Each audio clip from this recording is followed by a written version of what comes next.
Sveiki, laba diena. Citrina. Kai perpjauni citriną, taip...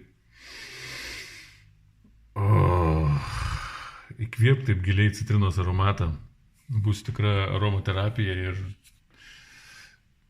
visi parazitai dings iš galvos.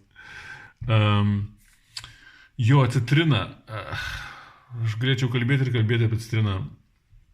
Mes taip nuvertinam, šitą dalyką, kad yra labai, labai įdomu, kodėl taip mes nuvertinam. Nežinau, pripratom, kažkaip, atrodo, nežinau, Bet aš nesenai padariau filmuką apie juodą ridiką, kaip juodas ridikas man padėjo su sloga, ten su gerklė, su nosim, kaip būna ten tie sezoniniai kabutėse, ten tie visi, dalykai. Ir jeigu nori paklausyti, nueik paklausyk. O čia apie citriną, citrina. Juodas ridikas, tai čia konkrečiai, dėl nosis, ten dėl gerklės, dėl slogo, O citrina palaiko tokį, mūsų kūne yra du kaip pasakyti, būsenos tokios dvi. Yra šarminė būsena ir rūgštinė būsena. Rūgštinė būsena, kai mes užrūgštinam organizmą ir kai mes pradedam sirgti, visokiausiais būdais, gali užrūgštinti, visokiausiais. O šarminti irgi visokiausiais galima būdais. O vienas iš geriausių būdų šarminti kūną ir būti sveikam, kas man padėjo, tai yra citrina. Wow, žinokit. Man tai padėjo citrina. Ir citrina taip toksai yra toks bendras dalykas, padeda visam kūnui, užšarmina organizmą, visas kūnas, kaip juodas ridikas ten, kur pasakojau, konkrečiai kerta į galvą, į nosį, į gerklę ir viską pašalina. O citrina tai bendrai, kaip man padėjo, tai bendrai užšarmina organizmą ir kai šarminis organizmas yra, jisai nebesarga, Paprasčiausiai jisai nežino, kas yra ligos. Tai labai paprasta iš tikrųjų. Tai va, jeigu kas biški, jeigu tenai pilvukas skauda, ar galvas skauda, ar tenai kažkas, man anksčiau tai būdavo, tenai pasirgituo, ten pilvas suskauda, pilvą maudžia, tai, galvytės skauda, tai tas. Arba ten privalgai kažko tai per daug, ar per daug, ar ten per sočiai, ar tenai per sūrį, ar tenai per kažkas tai tokio, ir pilvas ten tas. Arba ten galvas skauda, arba blogoj nuotaikoj. Bendrai taip, Ir citrina, iš pradžių perpjauni, labai giliai įkvėpi aromatą.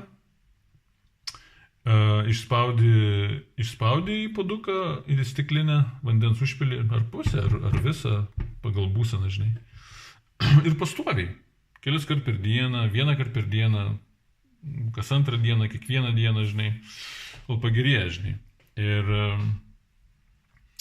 tai va, taip aš ir dariau ir ilgą laiką ir fantastinė citrina.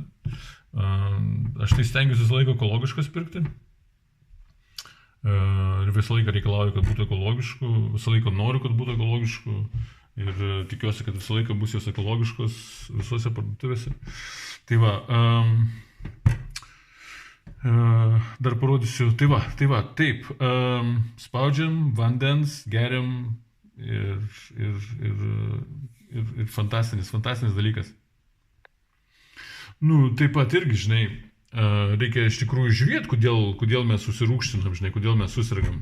Reikia iš tikrųjų priežastis, žiūrėti, kodėl taip atsitinka, Citrina yra fantastinis dalykas, bet niekada aš nebūčiau niekada pasveikęs, jeigu aš nežiūrėčiau į priežastį, kas tai sukelia, tas nosytės problemas, gerklytės problemas ar pilvuko problemas, Reikia žiūrėti problemą, kas tai sukelia. Ir tada nereiks nei citrinų valgyti. Suprantat? Tai va, bet citrina fantastinė, padeda, užšarmina organizmą ir niekas nebepuola. Ir dabar parodysiu, kaip, pavyzdžiui, išspausti. Kartais būna tokias kietesnės citrinos, ne? Jeigu pirštukai kartais nestiprus ir sunku spausti, žinai, ir jeigu nėra to sukamo, kur sukasi toksai, kur galiu pasukti, kaip jis vadinasi, citrinos spaudyklė. Parodysiu, kaip reikia spausti su šaukštu, žinai. Tuo aš pakviesiu operatorių, man reikia biškį rankų daugiau. Operatoriau. Negirdi manis operatorius. Nu gerai. Tai va, kitas iki parodysiu, kaip išspausti su šaukštu, jeigu nėra hello. Jeigu nėra citrinos spaudyklės. Citrinos sulčių spaudyklės. Tai va, linkiu visiems sveikatos, turtų ir laimės. Susitiksim rytoj. Arba labai greit. Čiau.